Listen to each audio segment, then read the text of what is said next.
Hello everyone, welcome to our group presentation. Our group has three members, Trần Dinh Như, me, Nguyễn Minh Hiếu, and Lý Ngọc Lam, and today we would like to present about the Markowitz model. So in finance, the Markowitz model, put forward by Harry Markowitz in 1952, is a portfolio optimization model. It assists in the selection of the most efficient portfolio by analyzing various possible portfolios of the given securities. Here, by choosing securities that do not move exactly together, the HM model shows investors how to reduce their risk. The HM model is also called means variance model due to the fact that it is based on expected returns, means, and the standard deviation of the various portfolios. It is foundational to the modern portfolio theory. This model is precisely step one of portfolio management, the identification of the efficient set of portfolios or the efficient frontier of risky assets. So the principal idea behind the frontier set of risky portfolio is that for any risk level, we are interested only in that portfolio with the highest expected return.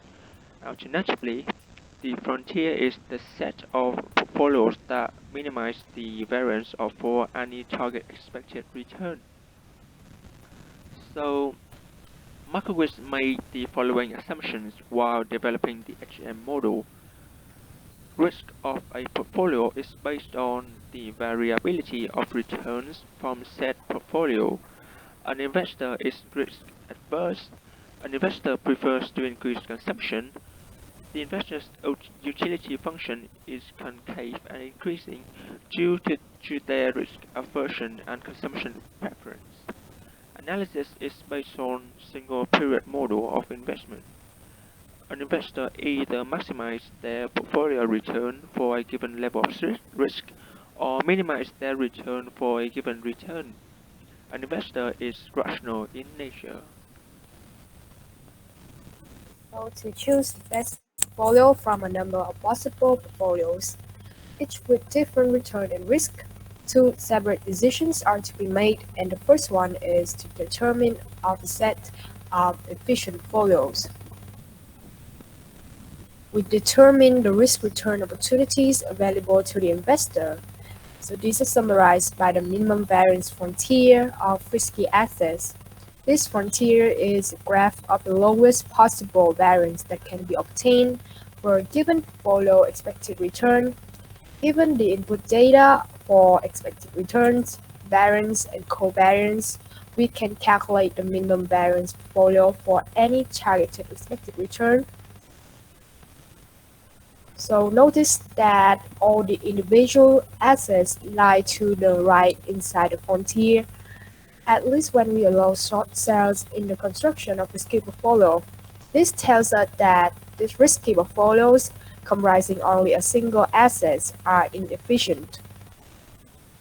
All portfolios that lie on the minimum variance frontier from the global minimum variance portfolio and upward provide the best risk-return combinations and are the candidates for the optimal portfolio.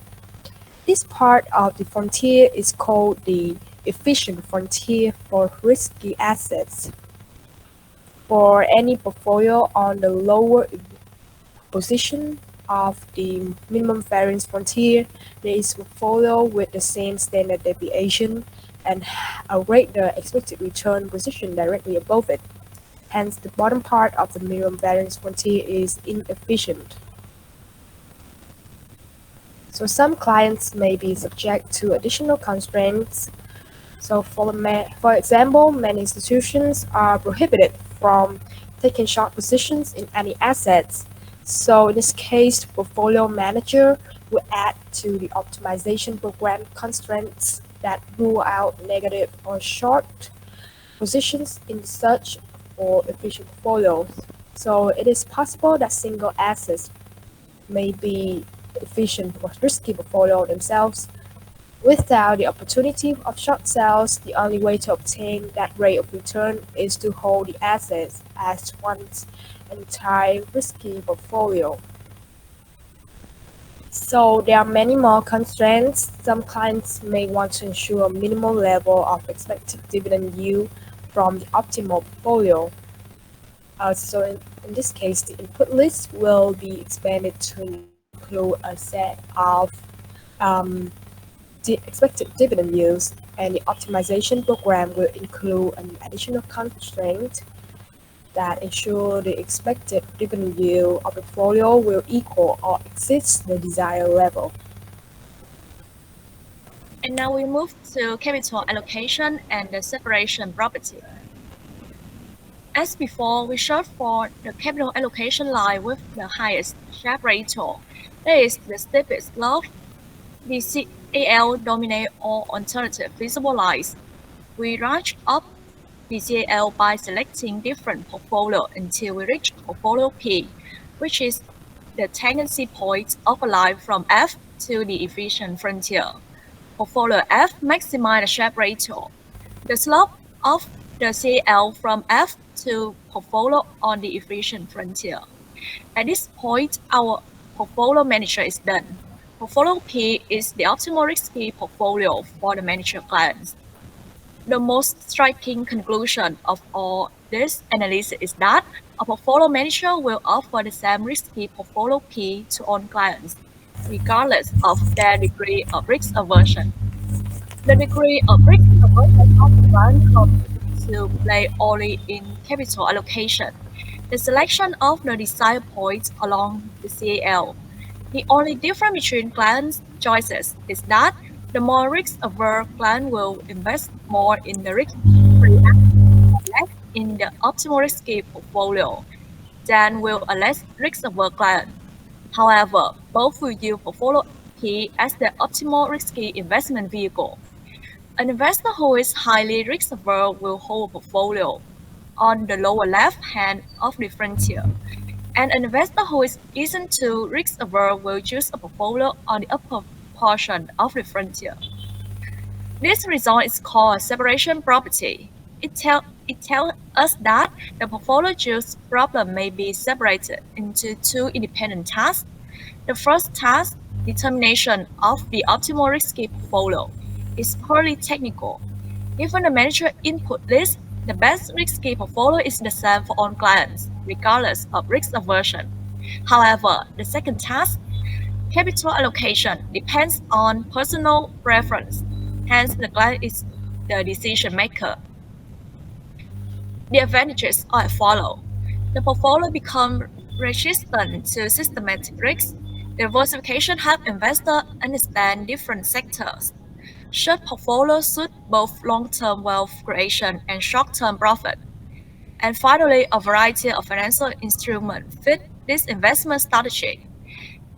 And about the disadvantages, the model is more inclined toward variance and tends to overlook potential risks.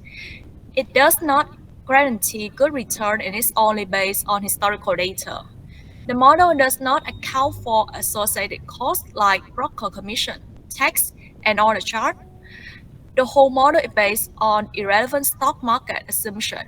In reality, stock market are as unpredictable as they are volatile. So why is the Markowitz model important?